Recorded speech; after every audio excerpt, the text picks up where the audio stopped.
Hello guys, चलिए अपने पढ़ते हैं कक्षा 10 की गणित। और उसका चैप्टर नंबर 10 चल रहा था और 10.2 इसका चैप्टर चल रहा था और 10.2 के 11 क्वेश्चन हो गए थे। चलिए आज अपने पढ़ेंगे 12वां क्वेश्चन, जो कि मोस्ट इंपॉर्टेंट है। ये थोड़ा लेंथी क्वेश्चन है, इसको थोड़ा सा ध्यान से देखना है। इसमें 2 बार सूत्र लगाएंगे और सूत्र लगाएंगे इसमें हीरोन का एक सूत्र होता है वो यूज करेंगे, उससे अपने इसको हल करेंगे। ठीक है, चलिए देखते हैं क्वेश्चन को।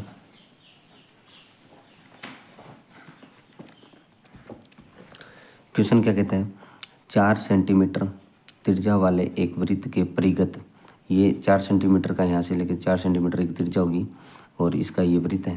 तो इसके परिघत इस तरीके से एक परिघत है इसके ऊपर। ठीक है, परिघत एक त्रिभुज है जो कि दिख रहा है आपको ABC। इस प्रकार खींचा गया है कि रेखाखंड BD और DC, यानी BD है और DC है, ये 8 सेंटीमीटर और 6 सेंटीमीटर क्रमशः दे रखा है। ठीक है, लंबाई क्रमशः 8 सेंटीमीटर और 6 सेंटीमीटर दे रखी है। 10.14 आकृति ये है। भुजाएं AB और AC ज्ञात करो। A से लेकर C तक ये वाली भुजा ज्ञात करनी है। A से लेकर B तक है, A से लेकर B तक ये भुजा अपने को ज्ञात करनी है। चलिए देखते हैं कैसे ज्ञात करते हैं इसको।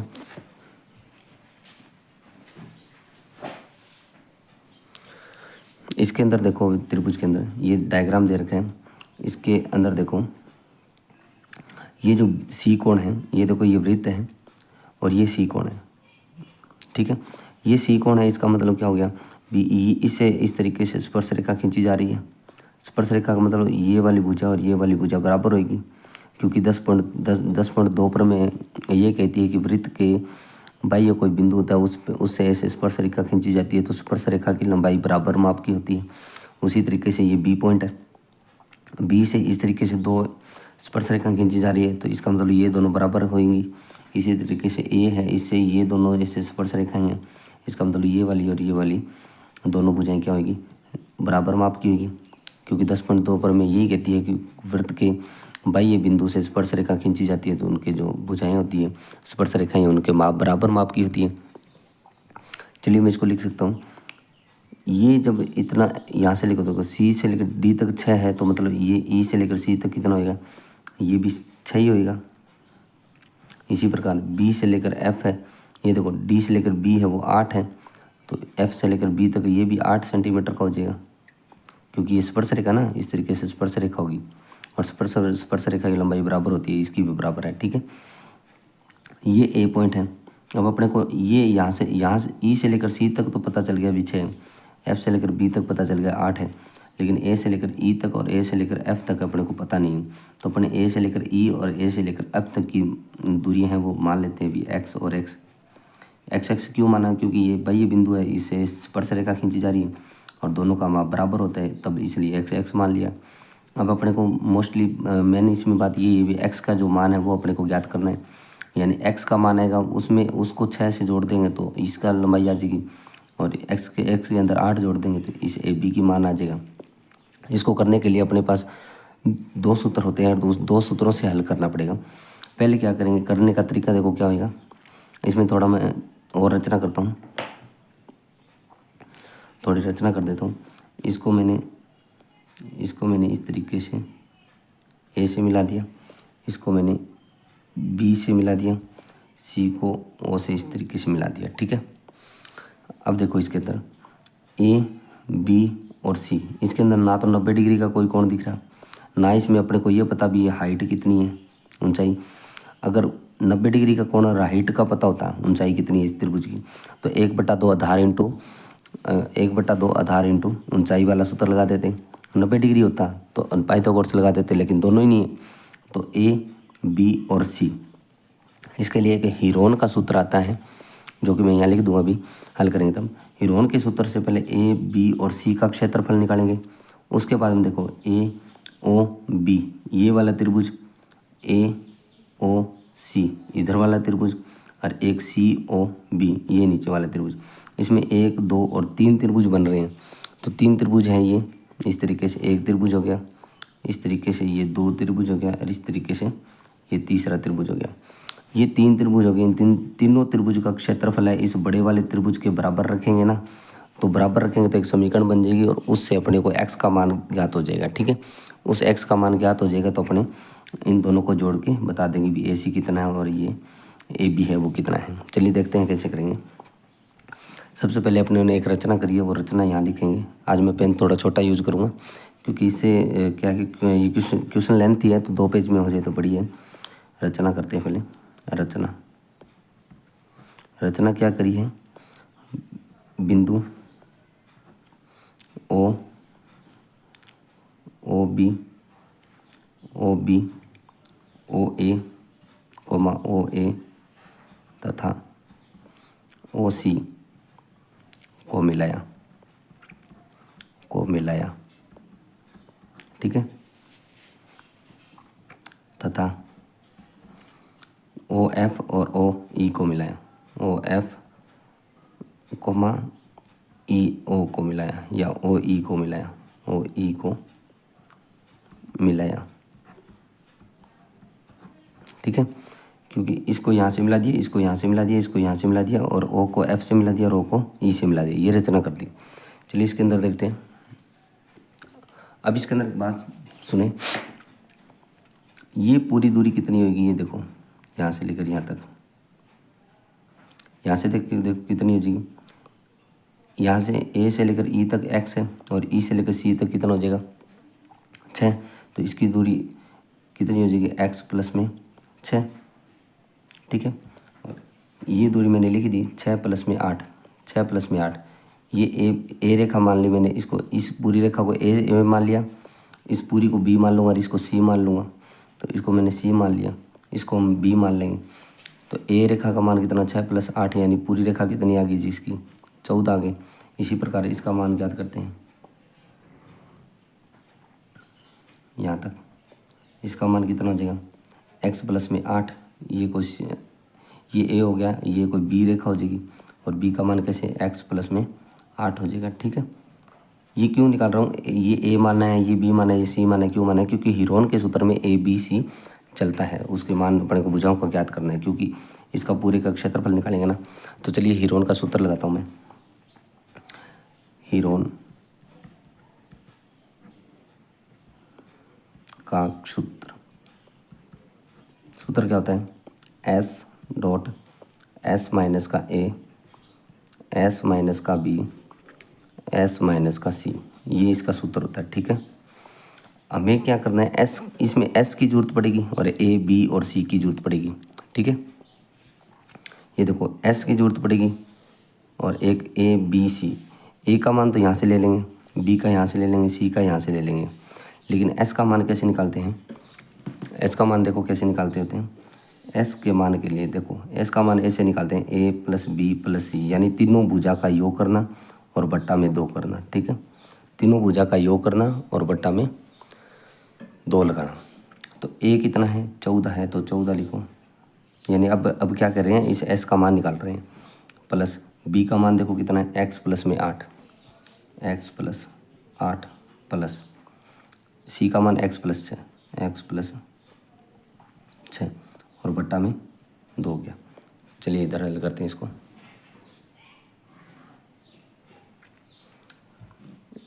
देखिए साथ साथ मैं लिख रहा हूँ। 14 और 8 कितने हो गए, 14 और 8 कितने हो गए 22 और 6 कितने हो गए 28। तो मैंने लिख दिया इसको 28। ठीक है, यहाँ देखो x और x कितने हो गए, प्लस में 2x हो गए, बट्टा में 2 चल रहा है, इधर s का मान निकाल रहे हैं। ठीक है, चलिए देखते हैं, इसको हल करते हैं। s बराबर देखो, इसको मैं सही तरीके से लिख रहा हूँ, ये प्लस है, इसको मैंने लिख दिया 2x प्लस में 28 और बट्टा में 2। अब देखो इसमें 2 का इसमें 2 का भाग जा रहा है ऊपर, तो 2 कॉमन आ गया, यहाँ x रह गया, प्लस 28 में 2 का भाग लग गया तो 14 और बट्टा में 2, 2 से 2 कट जाएगा। तो s का जो मान है वो कितना आ गया, x प्लस में 14, ये इसका मान आ गया x का। ठीक है, ये s का मान आ गया। तो अब s का मान आ गया, a और b और c का मान अपने पास है, तो हीरोन के सूत्र में रख देते हैं। तो यहाँ देखो हीरोन के सूत्र से, हीरोन के सूत्र से, सूत्र क्या होता है, s डॉट एस माइनस का ए, एस माइनस का बी, एस माइनस का सी, ये होता है। और इसका होता है वर्गमूल, ये सूत्र होता है। चलिए इसमें मान रख लेते हैं। एस का मान देखो कितना है, एक्स प्लस 14, तो लिखो एक्स प्लस में 14, ठीक है, ब्रैकेट लगाओ। उसके बाद में ये ब्रैकेट हो गया, ये थोड़ा बड़ा ब्रैकेट लेना पड़ेगा। एस का मान तो एक्स प्लस 14 है, एक्स प्लस 14, ये माइनस हो गया। ए का मान देखो कितना 14 है, तो 14 रखो, ब्रैकेट लगा दिया। इसके बाद में एस का मान रखो, एक्स का मान एक्स प्लस 14 है, एक्स प्लस में 14 है, ये माइनस है तो माइनस, ठीक है। और इसको ब्रैकेट से बंद करो और इधर बड़ा ब्रैकेट लगाओ। एक्स प्लस 14 गैस का मान, ये माइनस हो गया। बी का मान देखो कितना है, एक्स प्लस 8, तो एक्स प्लस 8 इसका मान हो गया। अब देखो बड़ा ब्रैकेट लगा दिया। एस का मान कितना है, एक्स प्लस 14, ये देखो एक्स प्लस 14, एस का मान कितना हो गया, एक्स प्लस में 14, ब्रैकेट हो गया। ये माइनस है तो माइनस लगा दिया। सी का मान देखो, सी का मान देखो यहाँ से एक्स प्लस में 6, तो यहाँ लिख देंगे एक्स प्लस में 6, ठीक है। और ये ब्रैकेट लगा दिया और इस पूरे के वर्गमूल। चलिए इसको हल करते हैं। ये एक्स प्लस में 14 है, ठीक है। अब इसके अंदर देखो ये 14 प्लस का, ये माइनस का कट जाएगा, तो यहाँ क्या बच गया, एक्स बच गया, सीधा सीधा, ठीक है। यहाँ शॉर्ट भी लगा सकते हैं अपने को, ठीक है। अब इसके अंदर देखो ये एक्स प्लस 14 चल ही रहा है इधर, तो ये देखो माइनस है, इसके साथ गुणा होएगा तो ये माइनस का एक्स हो गया और ये माइनस का 8 हो जाएगा, ठीक है। आगे देखिए एक्स प्लस 14 है, ये एक्स प्लस 14 चल ही रहे, ठीक है। इस माइनस को अंदर गुणा करोगे तो माइनस का एक्स हो जाएगा और माइनस का प्लस माइनस गुणा होकर माइनस हो गया, ये अच्छा हो गया। आगे देखते हैं, इसका वर्गमूल भी है, ठीक है। ये देखो एक्स प्लस में 14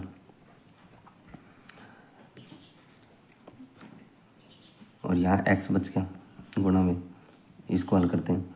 ये देखो ये प्लस, ये माइनस का एक्स है और ये प्लस का एक्स है, तो ये कट गया। 14 में से 8 कम करोगे तो कितना बचेगा, 14 में जब 8 कम करोगे तो यहाँ बच जाएगा 6, ये 6 बच गया। इसको छोटा ब्रैकेट ले सकते हैं। इसको हल करते हैं। एक्स माइनस का और एक्स प्लस का कट गया, 14 में से 6 कम करोगे तो यहाँ 8 बचेगा, ठीक है।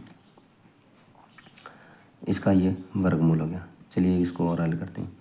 ये देखो ये कितना हो जाएगा, यहाँ देखो एक्स प्लस में 14 और 8 6 48 और एक्स के साथ गुणा हो जाएगा तो ये 48 एक्स हो गया, ठीक है। और इसका वर्गमूल हो गया। अब देखो आगे, इस 48 को अंदर गुणा करते हैं इसके साथ, तो 48 एक्स का एक्स के साथ गुणा होगा तो ये 48 एक्स का स्क्वायर प्लस 48 का 14 के साथ गुणा करोगे तो ये शायद 256 आता है, तो 256 नहीं आएगा। चलिए इसको करके देख लेता हूँ मैं। इसको जब गुणा करोगे तो 672 आएगा, 672 एक्स, ठीक है।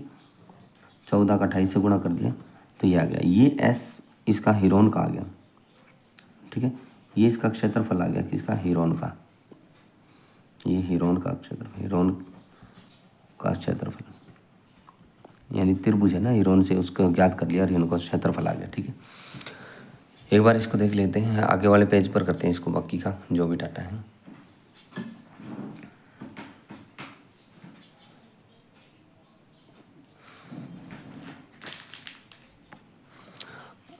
अब हीरोन के सूत्र से तो हो गया। अब अपने क्या करेंगे, अब देखो ए से लेकर ओ और बी, एक तो हो गया ये वाला त्रिभुज, एक ये त्रिभुज हो गया इस तरीके से।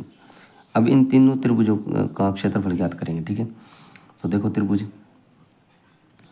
ए ओ बी का क्षेत्रफल प्लस इसका हो गया। अब बी ओ सी का क्षेत्रफल, त्रिभुज बी ओ सी का क्षेत्रफल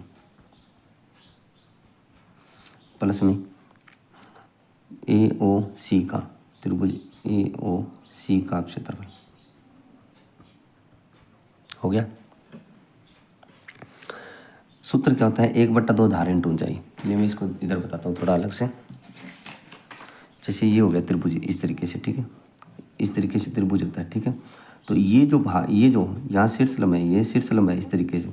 ये जो होता है ना, ये हाइट होती है, यानी त्रिभुज की हाइट होती है ये, ठीक है। और ये जो होता है ना, ये आधार होता है, जहाँ पे मतलब 90 डिग्री का शीर्ष लंब डाला जाता है, वो आधार होता है, ये आधार होता है। और ये जो ऊंचाई होती है, इसको ऊंचाई बोलते हैं, ठीक है। तो इस त्रिभुज में एक बार देखोगे इस तरीके से ये सेम बन रहा है, तो इसका मतलब 4 तो क्या इसकी ऊंचाई है, और ये इसका आधार हो जाएगा जो कि 14 होता है। 6 और 8 जोड़ेंगे तो 14 हो जाएगा। त्रिभुज का क्षेत्रफल ज्ञात करने के लिए सूत्र क्या होता है, 1/2 आधार इंटू ऊंचाई होता है, ठीक है। ये इसका सूत्र होता है, इस सूत्र से इनको ज्ञात करते हैं। चलिए हल करते हैं। इसके लिए सूत्र क्या लगेगा, 1/2 आधार इंटू ऊंचाई प्लस इसके लिए 1/2 आधार इंटू ऊंचाई प्लस इसके लिए सूत्र क्या लगेगा, 1/2 आधार इंटू ऊंचाई, ठीक है। उसके बाद हम देखें 1/2 1/2 1/2 सब में है, तो 1/2 तो क्या है कॉमन आ जाएगा, ठीक है। अब आधार इंटू देखो ए ओ बी इसके अंदर आधार देखो कितना है, x प्लस में 8, x प्लस 8 ये इसका आधार हो गया, गुणा ऊंचाई सब में 4 4 है, इसमें ये 4, जब यहाँ से लेकर ये त्रिज्या है 4 है, तो ये भी 4 होएगा, ये भी 4 होएगा, क्योंकि यहाँ से लेकर ये भी त्रिज्या, यहाँ से लेकर ये भी त्रिज्या, तो ये भी 4 हो जाएगा। प्लस ये तो कॉमन आ गया इधर, आधार देखो दूसरे में, इसके अंदर आधार देखो BOC में आधार कितना है, 6 प्लस 8 कितना हो गया, 8 हो गया, ठीक है। और 8 नहीं 14, दोनों को जोड़ा तो 14 आ गया, 6 प्लस 8 14 हो गया। और गुणा ऊंचाई तो सब में 4 ही है, प्लस ये तो कॉमन आ गया इधर, आधार देखो इसके अंदर, आधार इसके अंदर देखो ये वाला x प्लस में 6, ठीक है। और गुणा ये ऊंचाई देखो, ऊंचाई इसमें भी 4 है, ये ब्रैकेट बंद कर दिया। अब देखो इसमें भी 4 4 और 4, ये 4 कॉमन आ जाएगा, तो 4 जो कॉमन आएगा वो यहाँ बट ऊपर आ जाएगा, इधर बट्टा में 2 हो गया। ये 4 यहाँ कॉमन लिखेंगे तो ये 1 के साथ गुणा हो गया, 4/2 बन गया, ठीक है। ये क्या बन गया, x प्लस में 8 प्लस 14 प्लस x प्लस में 6। अब देखो इसको काटो कितना आएगा, 2 आ गया। अब देखो ये x प्लस में 8 प्लस 14 प्लस x प्लस में 6, ठीक है। इसको हल करते हैं आगे, 1x और 1x कितने हो गए, 2x, 8 और 14 कितने हो गए, 22, 22 और 6 कितने हो गए प्लस के 28, ठीक है। अब देखो इसमें 2 और कॉमन आ रहा है, इसका मतलब 2 है वो बाहर कॉमन आ जाएगा, 2 कॉमन आ गया, इसका मतलब यहाँ x बच गया, यहाँ 14 बच गया, ठीक है। क्योंकि 28 में 2 का भाग लगा है, कॉमन का मतलब दोनों में भाग लगाना सेम का, 2 का भाग लगा तो यहाँ x बच गया, 28 में 2 का भाग लगा तो 14 हो गया, 2 और 2 कितने हो गए, 4 हो गए, यहाँ गुणा कर दिया, ये x प्लस में 14 हो गया, ठीक है। ये त्रिभुजों का क्षेत्रफल आ गया। समीकरण नंबर 2 दे दो इसको, और इसको समीकरण नंबर 1 दे दो, इसको समीकरण नंबर 1 नाम दे दो, जो कि हीरोन के सूत्र से अपने ज्ञात किया था, ठीक है। समीकरण 1 और समीकरण ये जो 2 है, समीकरण 2 है, इनको बराबर हल करेंगे। तो मैं इसको यहाँ करता हूँ हल, यहाँ लिखता हूँ मैं समीकरण 1 बराबर समीकरण 2, ठीक है। समीकरण 1 देखो क्या है, समीकरण 1 ही है, 48x² प्लस 672x, यहाँ देखो 48x का स्क्वायर प्लस 672x और इसका वर्गमूल है, ठीक है, बराबर ये समीकरण दूसरी को क्या है, इसका समीकरण का 4x प्लस में 14, ठीक है। अब देखो इसको क्या करेंगे अपने, दोनों साइड वर्गमूल करने का, दोनों साइड दोनों तरफ वर्ग करने का, वर्ग करेंगे तो देखो ये हो गया 48x का स्क्वायर प्लस में 672x और इसका वर्गमूल हो गया और इसका वर्ग कर दिया, बराबर ये 4x प्लस में 14 और इन दोनों का इस तरीके से बड़ा ब्रैकेट ले लेते हैं और स्क्वायर, ये स्क्वायर है, इस स्क्वायर से तो ये वर्गमूल कट जाता है, इसका वर्ग कर देते हैं जब यहाँ स्क्वायर होता है स्क्वायर से ये वर्गमूल कट जाता है और स्क्वायर है इन दोनों की, ये वर्गमूल तो है नहीं, तो इसका मतलब इसका स्क्वायर होएगा। तो चलिए इसको हल करते हैं। ये 48x का स्क्वायर हो गया प्लस ये 672x हो गया बराबर 0। 4 का वर्ग करोगे तो 16 हो जाएगा, ठीक है, और इसका वर्ग करोगे तो x प्लस में 14 हो जाएगा, ठीक है।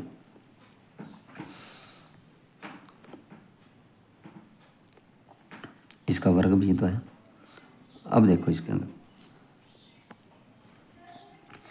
ये जो 48, इसमें देखो इसके अंदर 48 है वो कॉमन आ रहा है, ठीक है। जब इसमें 48 कॉमन लोगे ना तो यहाँ तो 48 आ जाएगा। x भी कॉमन आ रहा है, ठीक है, x भी क्या है कॉमन आ रहा है यहाँ पे, क्योंकि इसमें x 2 बार है, इसमें x 1 बार है, तो x कॉमन आ जाएगा, यानी दोनों में 48 है वो कॉमन आ जाएगा। तो इसमें 48 x का भाग लगाओगे तो यहाँ x बच गया एक बार, इसमें 48 का भाग लगाओगे तो यहाँ 14 बचेगा, ठीक है, क्योंकि ये 14 बार पूरा भाग जाता है बराबर। देखो ये 16 हो गया, इधर देखो x प्लस में 14x का स्क्वायर, ये इधर गुणा में इधर भाग में आएगा। तो देखो 48x इसके भाग में आ जाएगा 16 और ये गुणा में x प्लस में 14 है बराबर में। देखो ये x प्लस में 14 का वर्ग ये बच गया यहाँ पे। अब सुने 16 कम 16, 16 2 32, 16 3 48 कट गया, यहाँ x साथ में आ जाएगा। तो इधर क्या बचा 3x और गुणा में x प्लस में 14 और बराबर में देखो इसका वर्ग है, तो इसका मतलब मैं 2 बार लिख दूँ इसको, x प्लस 14 एक बार लिख दिया और एक बार और लिख दिया इस तरीके से, क्योंकि वर्ग है इसका मतलब 2 बार गुणा में ये चीज़, तो दोनों साइड बराबर एक जैसी है वो संख्या कट जाती है। अब देखो 3x बराबर में x प्लस में 14 ये बच गया, ये 3x है इधर, ये x इधर आएगा तो माइनस का x बराबर में देखो 14, 3x में से 1x कम करोगे तो 2x बराबर में 14, ठीक है। और हल करते हैं, ये x बराबर में देखो कितना 14 और बट्टा में 2, क्योंकि 2 गुणा में इधर भाग में आ गया, इसका मतलब x का मान देखो कितना गया, x का मान देखो यहाँ पे कितना गया, x का मान 14 में 2 का भाग लगाए तो x का मान कितना गया 7 आ गया, x का मान अपने पास कितना आ गया 7 आ गया, ठीक है। तो इसको यहाँ पे हल कर देते हैं। चलिए देखते हैं इसको कैसे और हल करेंगे। यहाँ करते हैं ताकि आपको डायग्राम भी दिखे।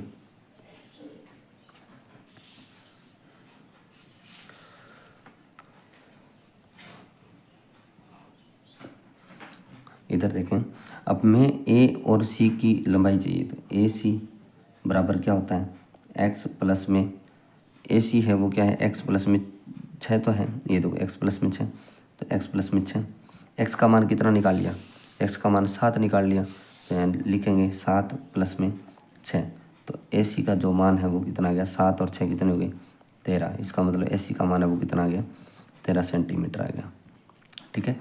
और दूसरा देखो अपने को ए से लेकर बी तक चाहिए, तो ए से लेकर बी तक का वो क्या है x प्लस में 8 है, तो यहाँ लिखो ए बी बराबर में x प्लस में 8, x का मान 7 निकाल लिया प्लस ये 8 हो गया। आगे सुने ए बी बराबर में 7 और 8 को जोड़ोगे तो कितना 15 हो गया, ये 15 सेंटीमीटर का हो गया, ठीक है। ये दोनों अपने आंसर हो गए। इस तरीके से करना है। चलिए इसको पूरे तरीके से आप स्क्रीनशॉट ले सकते हैं, पूरा देखिए इसको। ये 10.2 का है 12वां क्वेश्चन और इसको इस तरीके से करेंगे, ठीक है। इस वीडियो को एक बार और देखना ताकि आपको बढ़िया समझ आ जाए। इस वीडियो को 2 बार देखोगे, इस प्रश्न को 2 बार देख लोगे तो आपको बढ़िया से समझ आ जाएगा, ठीक है। उसके बाद में देखो आगे वाला पेज, इस पे किस तरीके से किया है, इसका भी स्क्रीनशॉट ले सकते हैं आप। ये देखो इस तरीके से,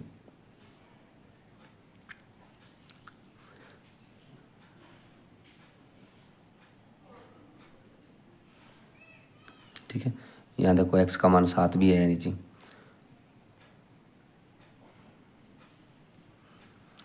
आगे वाला जो क्वेश्चन है वो आगे वाले वीडियो में करेंगे और उसी के साथ क्वेश्चन नंबर 13 है, उसी के साथ ये 10.2 प्रश्नावली कंप्लीट हो जाएगी और 10वीं पूरी कंप्लीट प्रश्नावली हो जाएगी। वीडियो कैसा लगा कमेंट बॉक्स में ज़रूर बताएं और ज़्यादा से ज़्यादा शेयर करें और सब्सक्राइबर भी करें। धन्यवाद।